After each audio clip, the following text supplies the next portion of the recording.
Hi guys, Metal Maniac back again, and in this video I'm going to be doing a review on the album Gateways to Annihilation by Morbid Angel.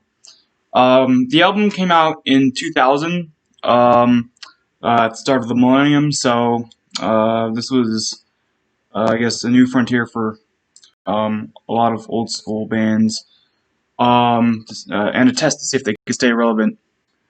Anyway, band members. Oh yeah, and David Vincent at this point in time had left the band, I think, after their fourth album. So it was a different guy singing on. Hold on.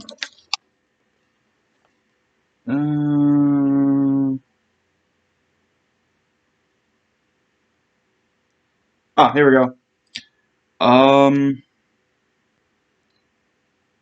Trey Azagoth on guitars, synth, and vocals.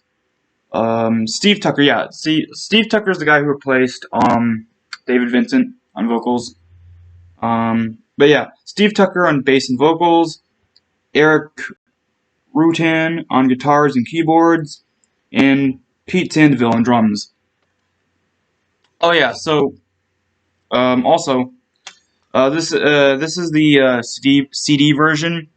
On the vinyl version, the cover is the full album artwork, like it's like full on complete album artwork, whereas the CD you get this, but you do get the full album artwork with the CD, but it's folded. Like you could unfold it, and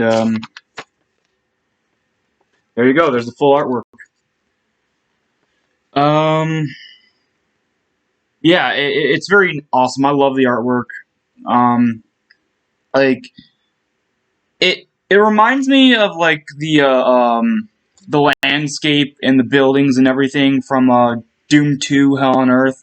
Yeah, Doom 2. The second Doom game is awesome, and all of this kind of reminds me of the landscape and buildings and stuff from that game. Really Doom 2-esque stuff going on. And I love it. And then there's the back with the songs and everything.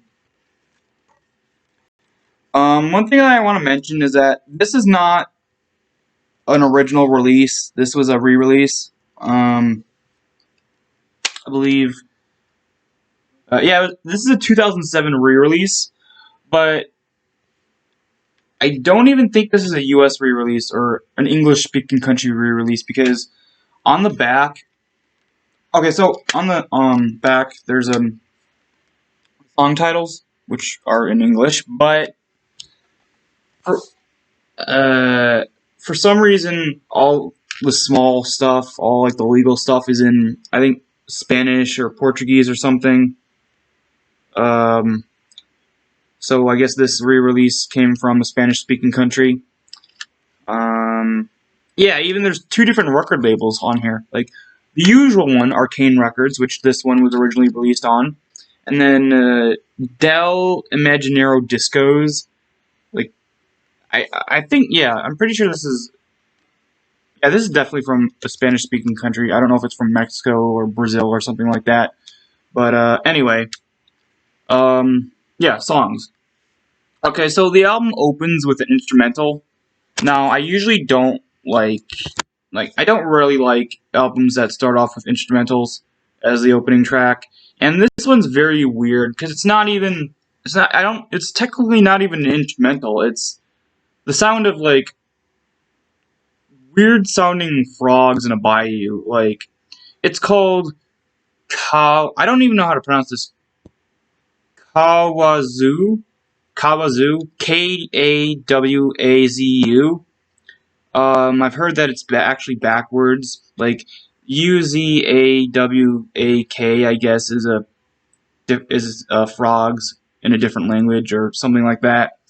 Anyway, but yeah, it's just this weird instrumental. It's not even an instrumental. It's just a weird noise track. It's bizarre, and I don't understand it. But the second track is technically the opening track. Summoning Redemption, which I love this song. It's very catchy.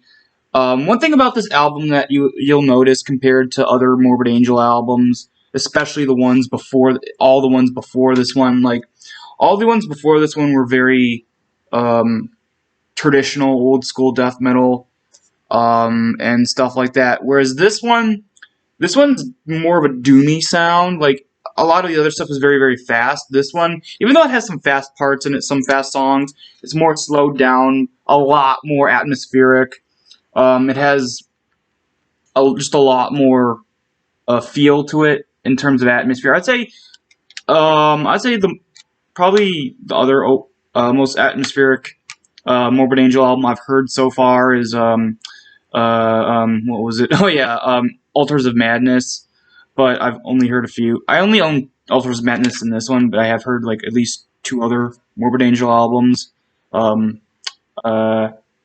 Blessed Are the Sick, and then another one that I can't remember the name of. But yeah, this is out of the few that I have heard. This is definitely the most atmospheric of the ones that I have heard so far.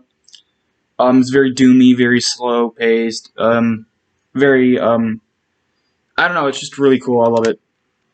Anyway, but yeah, Kawazu is just not a good track. Yeah, Summoning Redemption. Oh, there you go. I was talking about that. Summoning Redemption is a great track. It's very catchy. I love it. Ages Still I Am is the 3rd track. A really great song. Another really catchy song. He Who Sleeps is another good one. Let's see. To the Victor of the Spoils, I don't like. I think it's just a forgettable song. At One with Nothing is also forgettable. Opening the Gates is also forgettable. Although track number 8 is Secured Limitations, which is my favorite track on the album. Like, it's really, really good, and the thing that makes it very unique and it stand out compared to the rest of the tracks on this album are there's 2 different style vocals. Yeah. See, I mentioned that also Trey as a Troth or as a Thoth. He also does vocals on this album, and that's the vocals on this song. Like, okay, so just to give you a perspective, David Vincent's vocals, like the guy who was on the first 4 albums, he had a lot more.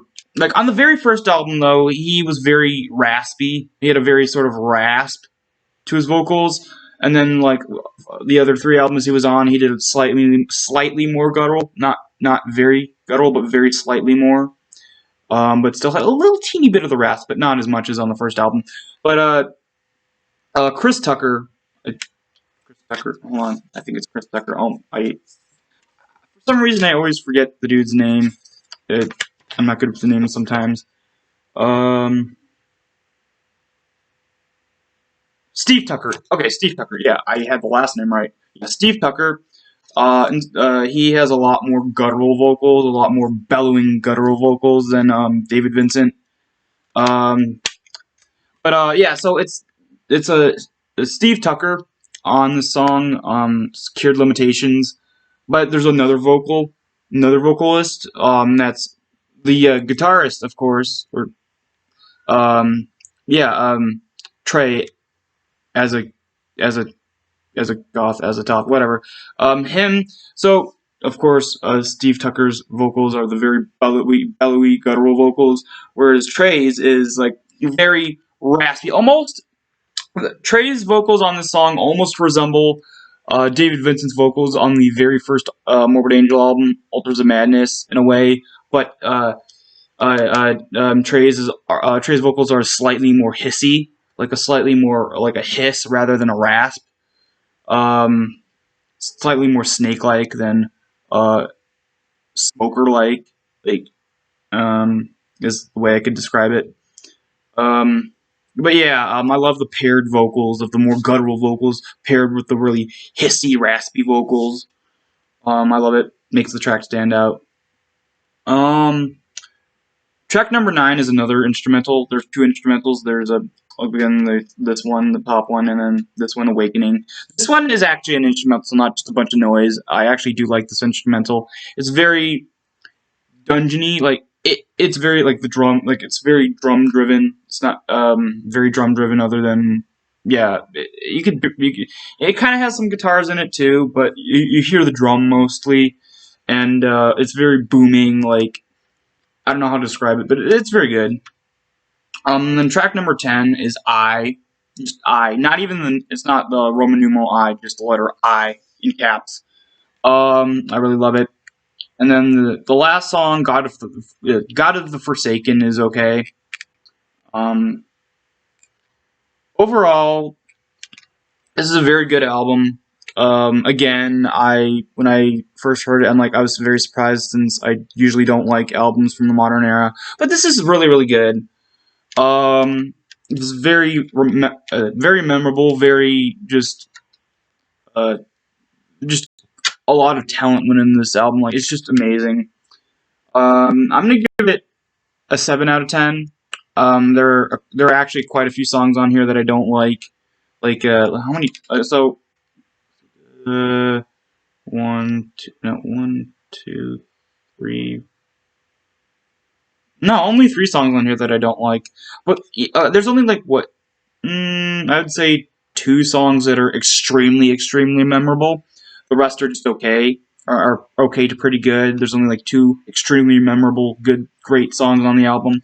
But overall, I love the atmosphere. I love the experimentation that they went on with this one, like where they didn't stay in their own comfort zone. They tried something different, and it worked. But yeah, overall, a really good album. That's why I have it at a rating of 7 out of 10. So that's it for this review, and I'll see you guys in the next video.